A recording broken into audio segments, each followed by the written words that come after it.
Let's get started. Good afternoon, everybody. Welcome to the Center for Middle Eastern Studies. For those of you who don't know me, I'm Emily Gottridge. I'm the chair of the center, and I'm delighted to welcome you to this special evening, the first in a new series where we celebrate publications by our own UC Berkeley faculty. We're beginning the series with a particularly esteemed member of the Berkeley faculty. Laura Nader is so esteemed, in fact, that she hardly needs an introduction, but I'm going to give her one anyway. Laura received her PhD from Radcliffe, Harvard in 1961 and has been at UC Berkeley since 1960 with visiting stints at Yale, Stanford, and Harvard law schools. She was the first woman to receive a tenure-track position in the Department of Anthropology, where she remains today. Her areas of interest include, among a vast field, comparative ethnography of law, dispute resolution, conflict and family organization in the Middle East, Mexico, Latin America, and the contemporary United States. She was instrumental in the development of the field of anthropology of law. In 1969, she wrote the controversial Up the Anthropologist, Perspectives Gained from Studying Up, and developed a course called Controlling Processes, which is still taught by her students around the country. And I know several people cite this course when they talk about the influence it's had on them their whole lives. Laura Nader is the author and editor of many important books, including Harmony Ideology, Justice and Control in the Zapotec Village, and Law and Culture in Society. Today we celebrate her newest contribution to both her own discipline of anthropology and the field of Middle Eastern studies with an edited volume, What the Rest Think of the West. Please join me in welcoming Professor Laura Nader to the CM.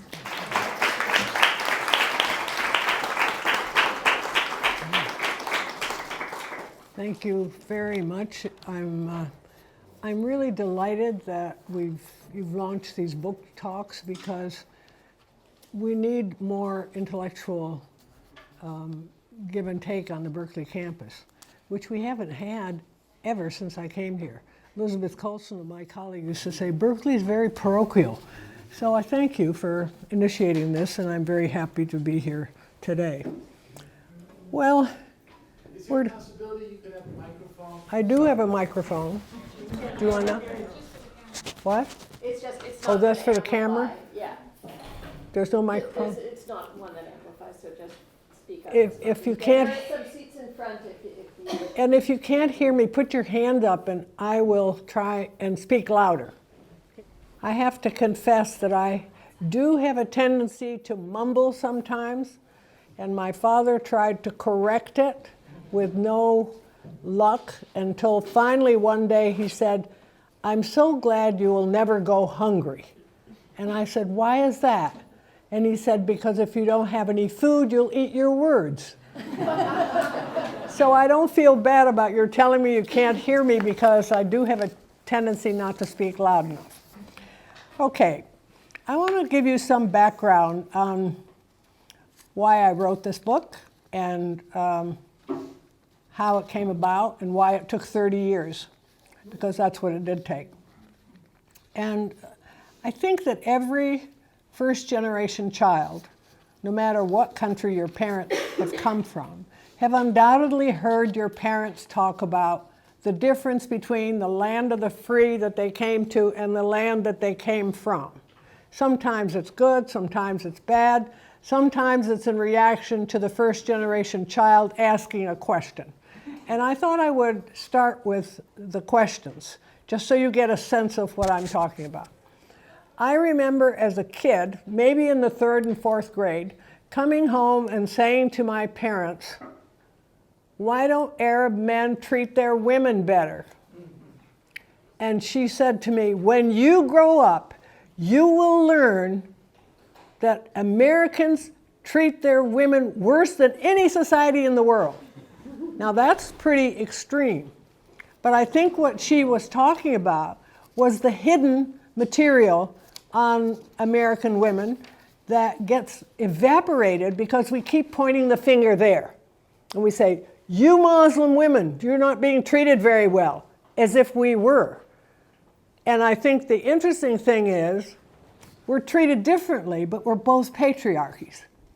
Never forget that. This country is a patriarchy. I was the first woman, 1960. This is the US of A. So tell me about American women. And just look at the statistics on injuries to American women. It's shocking. When we were thinking of going into Syria, Amnesty International did a study of how many Syrian men beat their wives. And the figure was 26%, was published in the New York Times. So I went down to the library. I mean, most people would say those Arab men don't treat their women well. I went down to the library and I said to the librarian, look up the figures for the United States. We have the figures, the National Institute of Mental Health figures. Same percentage, 26%. So when people say, without any kind of comparison, this, you have to question it in your mind. Now the other statement had also to do with women and dogs. And my father ran a business in this small Connecticut town, and he was always asked how Arabs treat their women and dogs in the same sentence.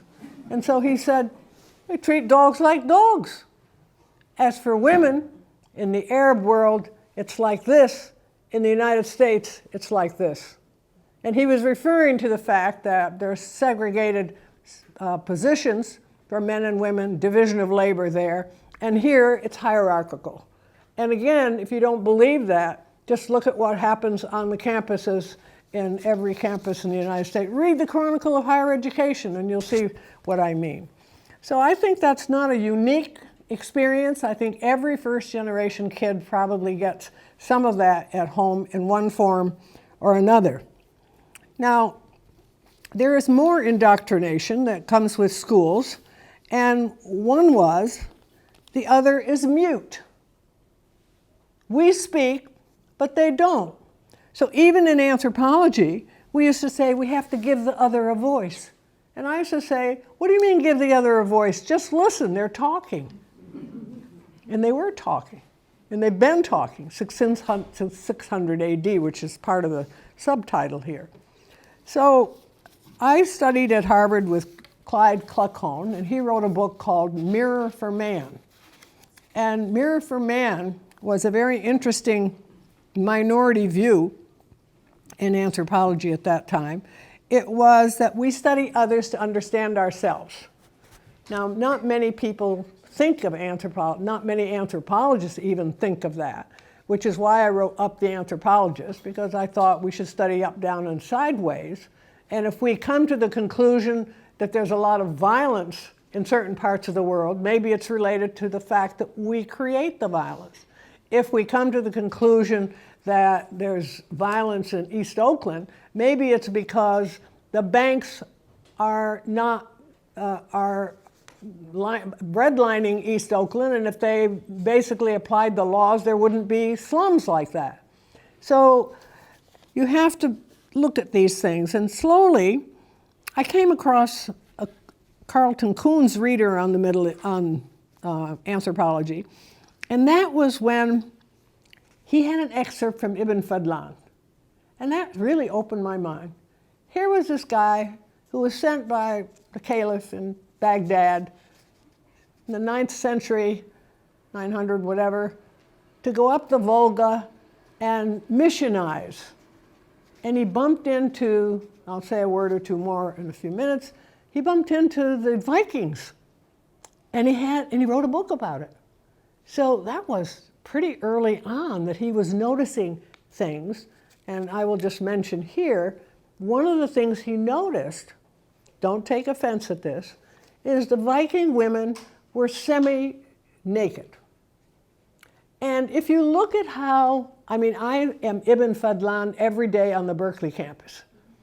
I walk around and I see, I'm not surprised, you laughed, I see girls with shorts to here, this to here, and they're free to do whatever they want because this is the land of the free for the unfree. But in the Amazon, if you're semi-naked as a woman, the men are semi-naked. And in Saudi Arabia, if you're covered as a woman, the men are covered as a woman.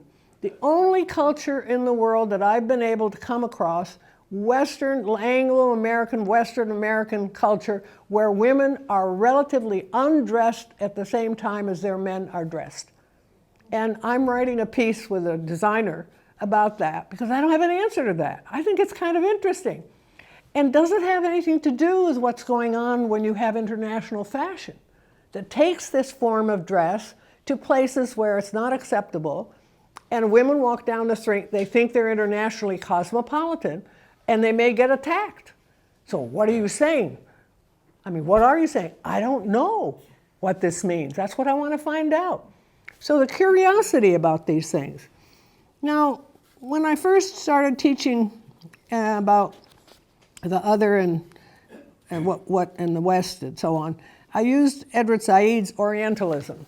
Edward Said was really hated in so many quarters because he dared to write a book about how the West depicted the Orient, in quotes.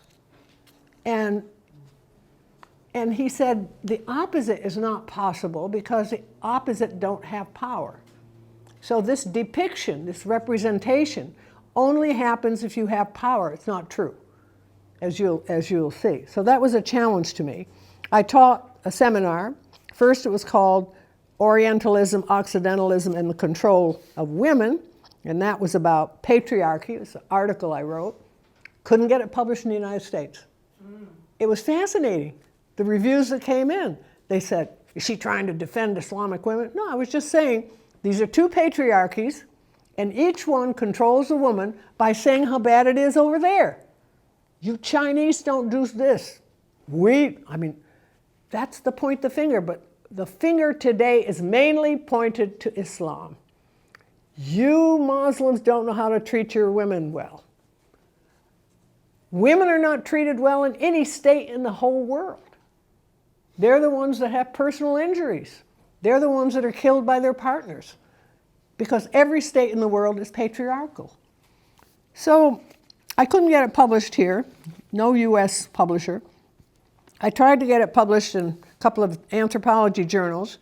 One said it was written in a journalistic style, that's the usual attack, and another said, Professor Nader says there are thousands of articles written about the Arab world and only 2 or 3 or 5 or whatever I said written by Arabs about Europe. And I went up to the editor and I said, it's one thing if the person reviewing is ignorant, but it's another thing if the editor is ignorant. And he said to me, well, send it back, I'll send it out again. And I said, it's already been accepted in Belgium. Belgium. And once it was accepted, then it got translated into French. It was translated, it was used in Quebec. It became, once it got accepted, hard to get accepted. So the seminar morphed into Occidentalism, what the rest think of the West. Who are these people that we write about? I took 30 years because I wanted to have translations. I wanted it in their term, in their words. I wrote the commentaries on each one, giving the context. Some of them wrote books, and I'll mention those. But I wanted it in their words, and for that we had to wait for translations. And one book that was written about Paris in 1836, it was published in Arabic, it wasn't translated to 2004. So we waited for the translations, and finally it happened. And Ibn Fadlan, I'm just going to focus, I'll say a word or two about the Arab part of this, and also mention the fact that I deal with Japan, China, India, and the Middle East. And it's very important to see what the commonalities are if you start in Tokyo and you go to Gibraltar and you find whether you're Japanese, Chinese, Indian, or Middle Eastern, there are certain things they all say about the West. And that I'll say something about at the end.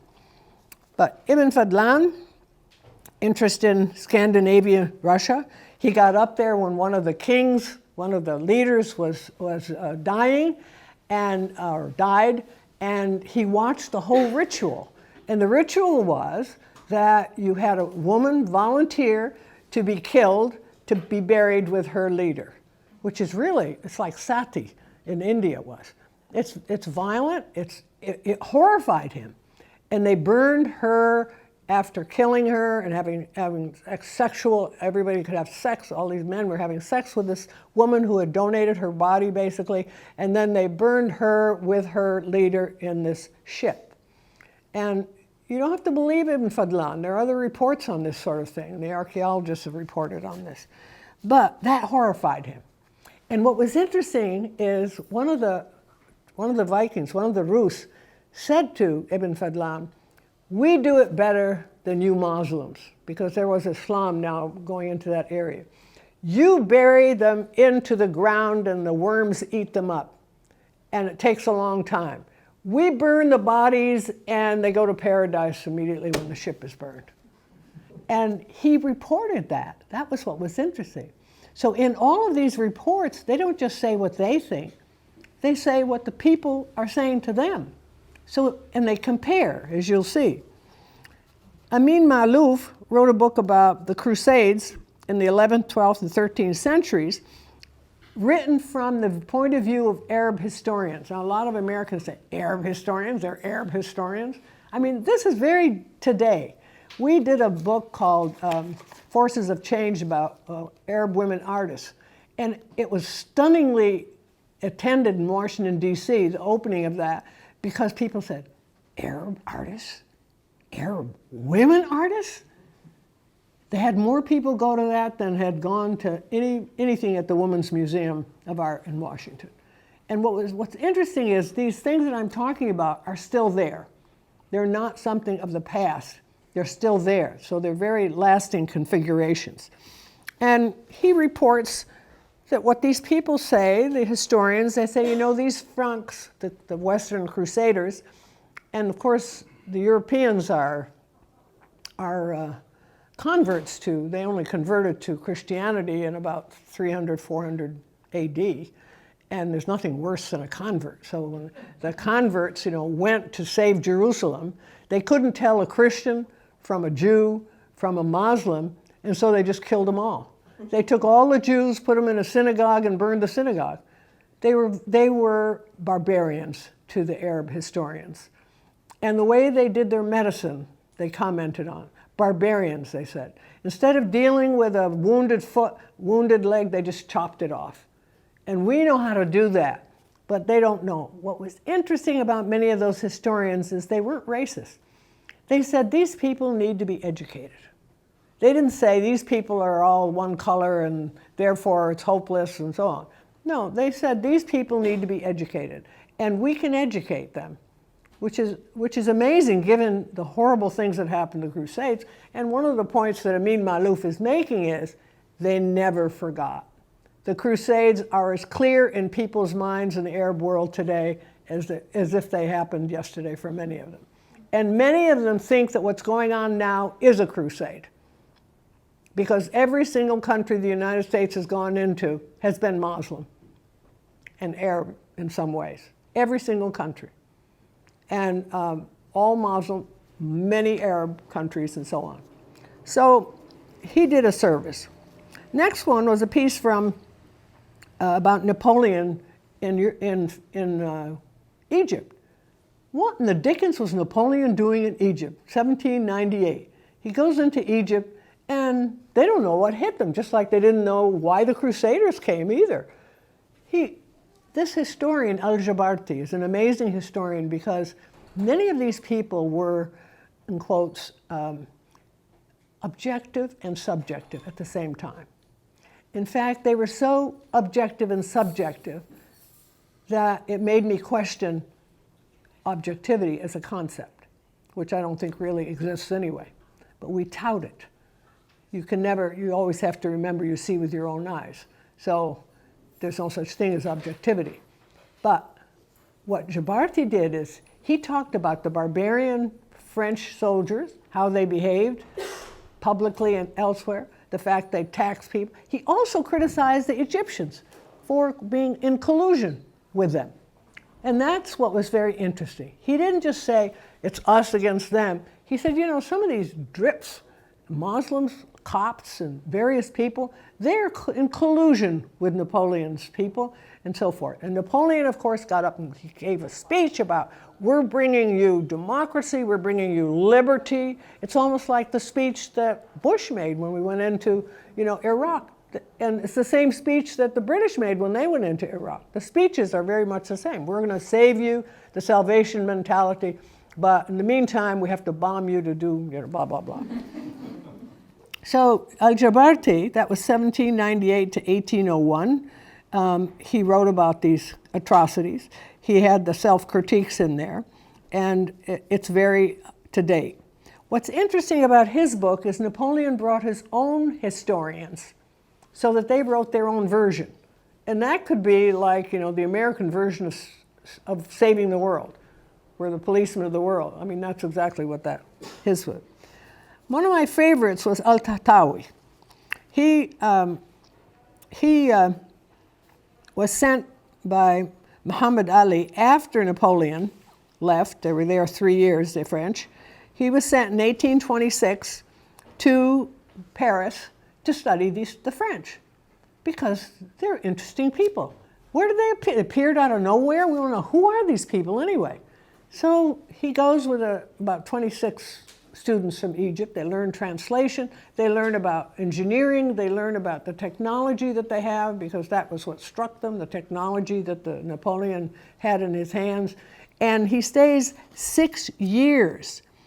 And what's interesting about him, again, he says the French, their bathrooms are cleaner than ours. But our bathrooms are better than theirs because they're steam baths, and steam baths are better than tub baths. So it's really fascinating throughout this that they were looking in the mirror at the same time as they were looking at he goes through the museum and he sees the body of a martyr, an Egyptian martyr. And he says they take better care of their dogs and cats than they do of human beings. They didn't even give them a decent burial. And then he talks about charity and he talks about many things. And 5 years, he was an ethnographer par excellence, way ahead of his time. Some of the techniques he used are being used today as a discovery, which is very interesting. He talks about translation problems, which of course I had to deal with as well in this book, and so on. Then we have Al-Shadiq, Shadiak, is that how you pronounce it? Head of Arab modern literature, and he wrote something about music. I have never been able to listen to European music ever since reading that article. Because what he noticed was European music, of course this was the colonial period, is militaristic, whereas Arab music is loving and soft and so forth. And he said, but he also says, but they don't like our music either. But we like our music because that's the way we were raised as babies. And they feel the same way about their music, so that he sort of has this dialogue with you about what makes a good, what makes you think that a musician is good. But he also says things like, once you had the written word, the written notes, then you can't be as spontaneous. So European music's not as spontaneous as Arab music because they've got the written note. And then the next one are 2 women. And there are not many women in this book for many reasons, because they were neither missionaries nor diplomats nor any of these things that people, traders and so on. And these are 2 Turkish sisters. And they went to Europe in 1904 and stayed 6 years. They were brought up by an English nanny, Zainab. Hanoun was her written name, but not her real name. And they go to Europe, and the first day they wake up in the morning and they don't have to wear the veil. And they say, we're free.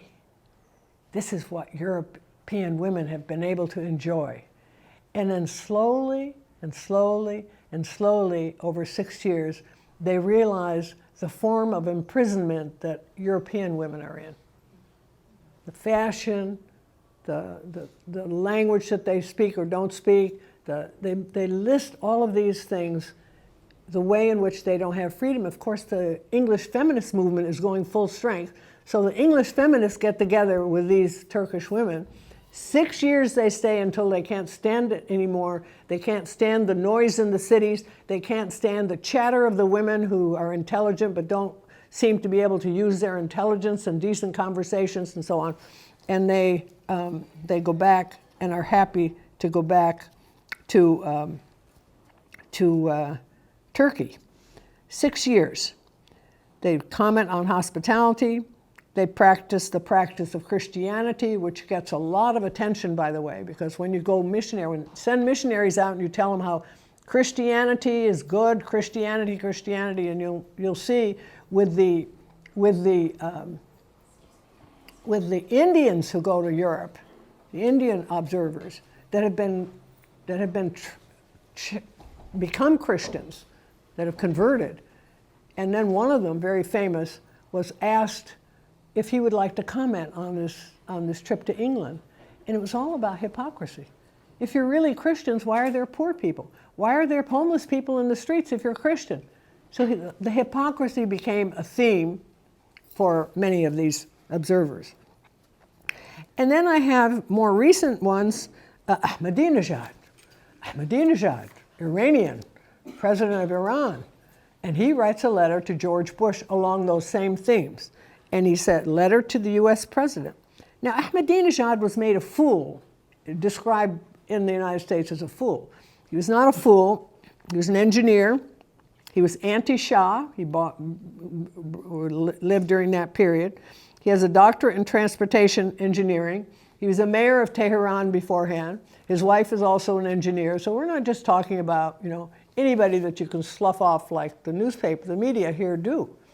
But he takes Bush to task. If you're really an evangelical, why are you killing people? Why are you doing this? This was published in a Paris newspaper. And of course, when he came to speak at Columbia, he was insulted by the president of Columbia. And he says, in his response to him, because the president of Columbia was having to deal with the Zionists who were saying, why was he invited, right? So he was insulted by him to pay off the Zionists, basically. And he said, we don't do that in my country. When we have guests, we treat them with hospitality. And of course, that whole area, hospitality, we don't understand that the Afghanis didn't give Osama bin Laden back to us. It was a question of hospitality. Why would they turn over somebody that had trusted them and they had to be hospitable? And then we have some cartoons. Khalil Ben-Deeb, who lives in Berkeley, and we have 2 of his cartoons, democracy cartoons, and of course they're right on. At least we changed the name Assad, Senior Assad and President Assad.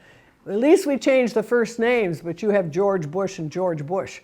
And what would they say if we have Clinton and Clinton, right? So he makes fun of democracy, or the feigned democracy here. And then finally, we have a woman who got her PhD at Berkeley, Maysoon Sukhariya, and she was one of the most interesting students I ever had. I was on her PhD dissertation because she wanted to study the hearts and minds. Remember, Bush wanted the hearts and minds of Muslims, and so she spent several years interviewing people in Washington, D.C., interviewing people. I think she was funded by the center for a period, interviewing people in the Gulf who were complicit, and interviewing what happens in the classroom. And she gave a very interesting example in her of this woman is teaching them about neoliberal investments. And she's teaching them you should save money so you can invest in business and blah, blah, blah. And so she has this test, oral test, and she says to them, now, Ahmed, if you had 600 dinars or whatever, and you're going to invest it in a business, and your house next door burns down, and your neighbor says, would you lend me 400 dinars to rebuild my house? What would you do? He said, I'd give him the 400 dinars. Wrong answer, she said. He said, but he's my uncle. I'm not going to let my uncle live like that. So the whole thing is cuckoo, right? She talks about arriving in this country just after 9/11 by 2 weeks. She was greeted at the airport. She had an invitation from Columbia University to come to a conference. She was greeted at the airport with the police. She was put in a jail cell. She was terrified. She didn't know whether they were going to kill her or what was going to happen. She kept saying, I'm invited to Colombia. Call them up. I'm invited. They didn't hear anything she said. Next morning, they put her on an airplane and shipped her back to Beirut. That was her introduction to this country. And the only way in which she comes to some peace in writing this piece is her comment at the end, that's not just the way they treated me, that's the way they treat their own people. Because she saw the treatment of some Americans in the democracy not being better. All right, I'm going to say just a few words about some of the other pieces, and two in particular, and then maybe I'll stop and people can ask questions. One was a man named Mirza Abu Talib Khan. He was how many of you have ever heard of him? Well, if you're a feminist, you should hear of him. You should read it. And feminist. And he decided he saw all these English people arriving in India. He comes from a diplomatic family. Somehow he gets on a boat with a Scotsman and he goes to England. And of course, he's the funniest thing they ever saw. He's wearing a turban. He's this funny man. And so he gets invited. He's called the Prince, and he gets invited to all of these parties, fancy parties. And at one of these parties, a woman comes up to him and she says, "You Asian men should treat your women better." Just like Hillary Clinton. Remember what Hillary Clinton did in the Arab Spring in Egypt? And they took a woman, the soldiers, and they pulled her hair and part of her clothes came off. And she said, "You Egyptians should treat your women better." And the week before, it had happened on Sproul Steps with the head of the Townsend Center. And what happened here is a bunch of us, maybe 6 or 8, including Brian Barsky, got together to see what we could do about that. But in Egypt, the reaction was different. 10,000 women marched. 10,000 women marched. Nobody marched in Berkeley. All the women faculty did not get together to do anything about it. This 8 or whatever people we were, half were men and half were women. So, the pointing of the finger. So Mirza Abu Talib Khan says to the lady, "We think you Englishmen should treat you better." "What?" she said. "Yes, our women have their own space. They don't have to have sex with their husbands unless they put their shoes out and tell them they're in the mood to do so. And poor English women, they have to sleep in the same bed with their husbands. And it must be because it's cold in England." So he has this whole thing on how to liberate English women. And the difference between East and West is it's very humorous. And the last one in that section on India is Akbar Ahmad. How many of you have heard of him? The Thistle and the Drone. You haven't heard of him? He's been on every talk show. He's everywhere. And I wish we could invite him here. Anyway, I read this book and I thought, fantastic. It's a fantastic book. So I asked him if I could republish the first 3 or 4 pages of the book where he talks about drones. And we deal with the Waziristan. He was an ambassador, he's an anthropologist, but he was an ambassador to Waziristan after he was ambassador to Scotland and other places. So they call him the ambassador. And he's an amazing guy. And what was I saying about him? Oh, he's on a humanitarian mission. So he does films, like A Journey to the United States, to Muslims in the United States, A Journey to Europe. And he's on every talk show. You can't believe whatever. I called the American Anthropology Association, and I talked to the head of it when I read the book, and I said, "We should honor this guy. This guy's done something amazing in this book," which I reviewed. And he said, "Who?" I said, "His name is Akbar Ahmad. He was ambassador to Waziristan, which is in between Afghanistan and Pakistan. It's where the drones are the most violent, right? Kill the bugs. Even our president says kill the bugs. People are bugs." So this guy at the AAA says to me, Where is he located, Laura? I said, 2 blocks from where you're sitting. Go over to American University. He's sitting in the Ibn Khaldun chair. He made an appointment to go see him for 30 minutes, and he said I was there 3 hours. So here we are, anthropologists, and we're not even listening to the voice of anthropologists that are in other parts of the world that have a lot to teach us. But my most favorite in the Chinese section is a man named Liang. How many of you have heard of Liang Chao? Nobody. He's fantastic. He was a Chinese intellectual. See, why don't we know these things? He was a Chinese intellectual. He wanted to bring democracy to China at the late 19th century. They kicked him out of China. He went to Japan. He'd read de Tocqueville. He's very interested in American democracy. He comes to the United States. He says, there are 2 people I want to see. Look how smart he was. J.P. Morgan and President Teddy Roosevelt. From J.P. Morgan, he learned that American capitalism will destroy American democracy, which is exactly what is happening. Corporate control of Washington. From Teddy Roosevelt, he learned that American empire will destroy China. So he goes back to China and he says, we don't need a democracy. We need a strong central government. 1903. 1903. If we were in the habit of listening to people that were commenting on us, you don't have to agree with them, but maybe they sort of make you think critically about what's going on in your own country. The last one in the Japanese section, Ishihara, 1991, he wrote a book called The Japan That Can Say No. And it caused great ruckus in this country. It was translated by the DOD without permission. It came out in various newspapers in the country. People were outraged with this guy. And he's part of the right-wing movement in Japan. He wants to bring more nuclear to Japan. He's probably vengeful. He remembers that when he was a little kid, when the American soldiers came in, that one had either slapped him or spit on him or whatever happened. He never forgot. He never forgot the humiliation. You don't humiliate the enemy. You don't humiliate, period, in my book, but you certainly don't humiliate the enemy. We're humiliating people all over the world. We're humiliating the bugs in Waziristan, killing innocent people. It's national insecurity. So what are some of the lessons that cut across this whole area?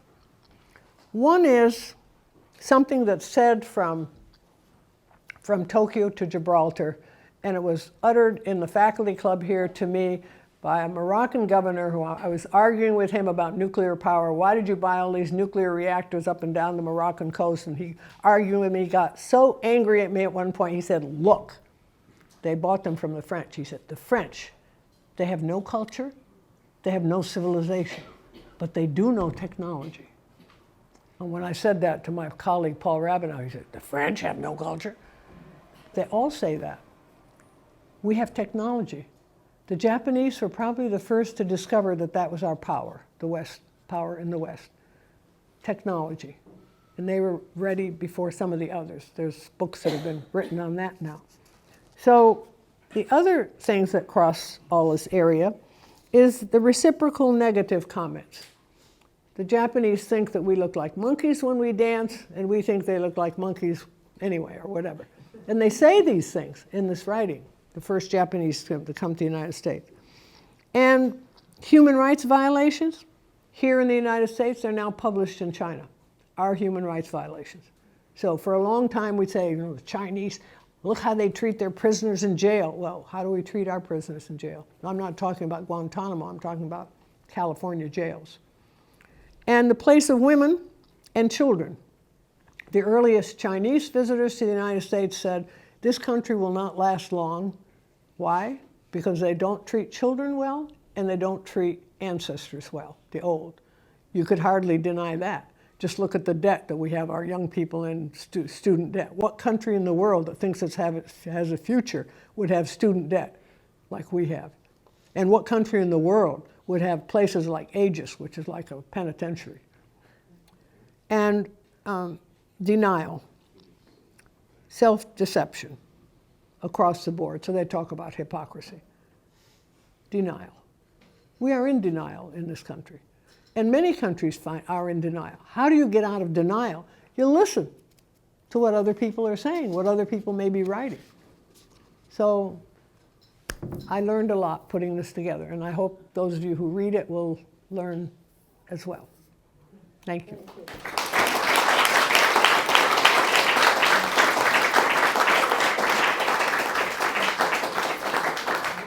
By the way, this map is a Turkish geographer of the 11th century, 12th century. And when I saw what the press, no necessary bad comment about the press because they've been wonderful, but when I saw what they had sent me, I thought that's not good. So I said to the woman who's at the front desk, find some old maps, and she found it. No, she's a receptionist in anthropology, but she found this map, which is really beautiful. It's a map of the planet. Yes. How many English language books from all English-speaking countries are translated into Arabic, and how many Arabic language books are translated into English? You know, I don't have figures on that, but I'd guess it's about 100 to 1 at least. Which way? More English books translated into Arabic and into these languages. So why would not people who speak Arabic and who understand English translate more of their own books written in Arabic into English? I think the reason is that they bought into, they're complicit. And I mean, my book, huh? They need the market for it. Yeah. The demand in English. Oh yeah, the demand is not there either, but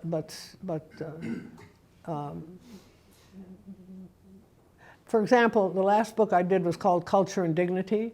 It's supposed to be translated into Arabic in Egypt. I haven't seen it yet, but they're translating it. Why?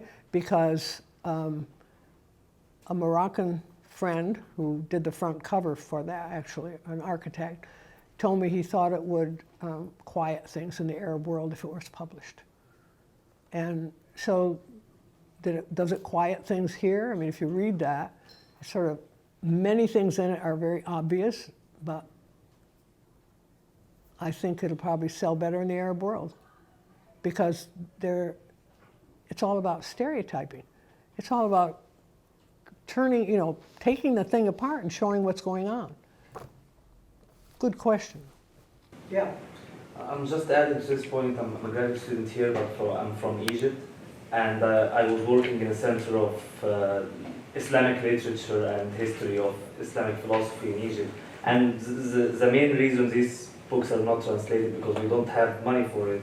The only project that translated these books was the project of Amir Walid ibn Talal, financing Cambridge University, to upload 500 manuscripts of the Islamic old philosophy. But still, those manuscripts, like I personally have books in Arabic in Egypt that till now not translated and do not exist in Cambridge until like 11 or 12 parts. They will need like a massive project of translation, and this is something really difficult to finance. Well, also, I mean, the book Plunder was translated into 6 languages. Plunder When the Rule of Law is Illegal, that I wrote with my colleague, Ugo Mattei. And the first one, Chinese, Hungarian, Italian, of course, because he's Italian, and Spanish, Portuguese, and it's now going to be translated into Arabic. So there's certain things that they have a reason to translate in the other direction. But the whole translation thing, I'm glad you raised that. Important. Yeah. Do you see any difference in attitude to, let's say, to the West in terms of military and in terms of soft power? Because I'm always intrigued when I see a lot of television footage, like people protesting in the United States, wearing MLS shirts, wearing gear, baseball caps and everything else, which suggests that there's a kind of reception for this kind of thing versus the military presence, which is received differently. But it's something that's intrigued me, but I've never really looked into it. I'm not sure if this is relevant to your question, but we've written a piece called Humanitarianism as Pretext, because whenever we go and kill people, we also have humanitarian people going in there. And the people who volunteer for those are often very sincere and they want to do it. The people who organize those things have a double-edged purpose. So I'm not sure, could you help me with it? Yeah, what I mean is, I saw one footage where it was Iraq, I think, where there was some kind of fighting going on between the invading Americans and the locals. And yet, a lot of the people that were doing the fighting were dressed in baseball shirts. We're dressed in. US baseball, you know, the MLS and the Major League Soccer, Major League Baseball, the kind of regalia that you see in the streets of the US. You know, it's really interesting. A woman, my godchild in Mexico, said, too bad we can't import to Mexico the good things about American society. We always import the bad things. That was her comment about what they were importing. And maybe that's part of that. But some of the films that I've been showing to my class are really devastating. I mean, the film, The Kill Team, where you had this platoon leader in Afghanistan who simply liked to kill. And he killed innocent people, and he took their fingers sometimes because he wanted to make a necklace of their fingers. So he made his platoon do that also. The class was absolutely so devastated that I had to show another film today, which was called Direct Orders, which was what happened to in the Gulf War when we made our soldiers take these shots that caused great damage to their health and killed many American soldiers. So, yeah. The point that you make, I agree with 100%, that you really can't understand yourself unless you look at it through the eyes of others. But isn't that point true for every single country in the world? Absolutely. Right? So Bobby Burns said it before I did. Who said it? Bobby Burns. I mean, the proverb that comes to mind is the eyes see everything except themselves. Yeah. That's why we have to have world history. And it's true, the Navajo means people, and if you're not Navajo, you're not people. But they don't have as much power as the United States. And the other thing I wanted to just briefly ask about, did you say that the United States only invades Muslim countries? I said recently, all the countries he's invaded have been Muslim. Recently. Yeah, you didn't say recently. It doesn't matter. That's I what mean, you you know, meant. for some of us, you know, Cuba, Grenada. Oh yeah, no, Mexico, all the list. But in the Middle East, every single country we've gone into has been Arab, Muslim, Kosovo, Muslim. to help the Muslims in Yugoslavia? I think I'm talking more recently than Kosovo, but you're right to raise it. But if you're a Middle Easterner, if you're in Afghanistan or if you're in wherever, Iraq, Somalia, then you say these are neo-crusaders because you tie it into the earlier history. But in Kosovo, I don't think they thought Americans were crusaders. They don't have that history. Well, they were Muslims, but they didn't tie it in. Now we have a problem. We have a problem because of the way it's being interpreted, and if I were them, I would interpret it that way too. May I ask? Yes. I have a brief observation and also I have two little questions. My personal observation is, I think American anthropologists are some of the best people compared to many others. They are more open-minded, they are more tolerant, they seem to accept, observe other people's opinions. There are questionable things, yes, that's true. But I think what is really striking negatively, we see that in the news, for instance, our airplane dropping bombs in Iraq, for instance, and they kick the door down and they're shooting left and right, almost like nothing. And in the report, we hardly ever hear reporting about the casualty of Iraqi common people. We very rarely hear that. The number of people killed the number of people running away, left the country and so forth. That, I thought, that is perhaps giving us much more negative concept from the rest of the world about the West. My question is this: what is the reason, just very briefly, you don't have to answer that if you want to. Your brother Ralph run for the presidency. I voted for him 4 times, but he was not allowed to even to debate. Question 1. Question 2 is, would you mind give us a very brief comment about your opinion of Malala? Malala. The little girl. Of Pakistan. Who got the Nobel Prize for peace? I don't pay much attention to that because Obama got the Nobel Prize as well. But you know what we're talking about, right? That the Ralph was not even allowed to debate. Because the truth was threatening. The truth was threatening. I mean, what happened in a nutshell, have you seen the film, The Unreasonable Man? If you see the film, The Unreasonable Man, it's about Ralph being an unreasonable man, but it's mainly about how the United States went from progressive to the right. So the bumper sticker in Berkeley, never thought I'd miss Nixon. Nixon passed, all these things were passed in the 70s, and people got together and they wanted to shut down all of the activists, which included the Nader activists, and they did. And the way they did it was 2000. 2000 was a coup in this country. Americans don't even know what a coup is, but my Latin American friends called it a coup and my European friends called it a coup. Now, why? Because the Supreme Court didn't have the right to choose a president. And what they did was they had a success. They got Bush in and they got Nader to blame. And so this is American politics today, because we got to do more than vote. So you might want to see that film. Film was done by a comedian. 2 comedians got together and they decided to do this film. And it shows the whole movement and how it happened and who did it. It's a very interesting film. What's the name again? The Unreasonable Man, from Bertrand Russell. The Unreasonable Man. The Unreasonable Man. Yeah, he was regarded as unreasonable. Yeah, he was unreasonable.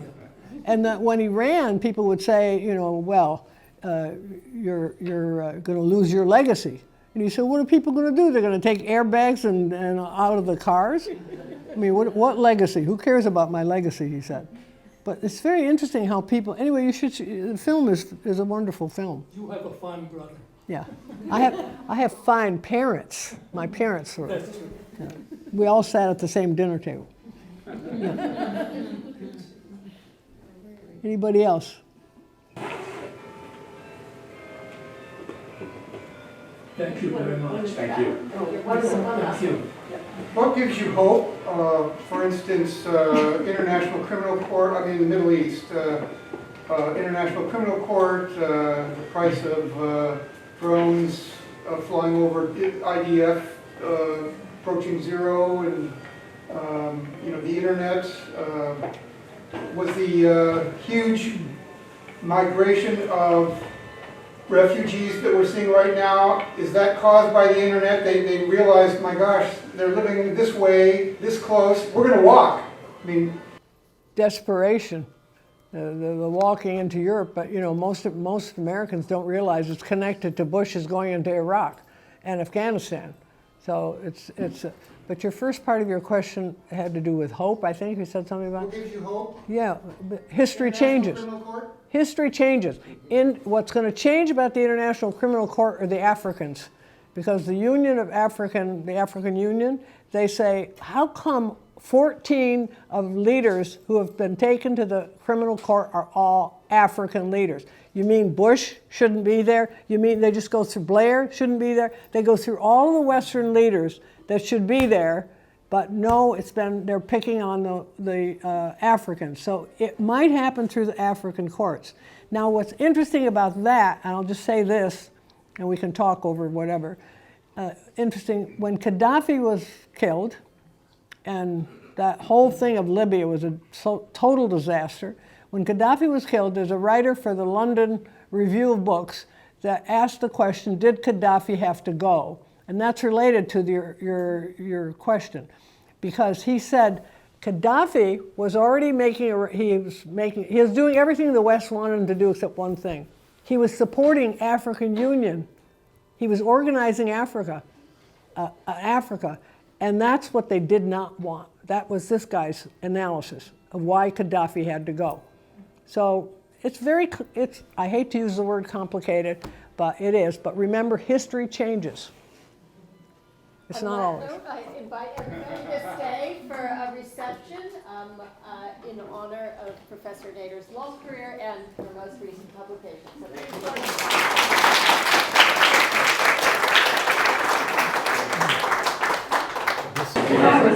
much.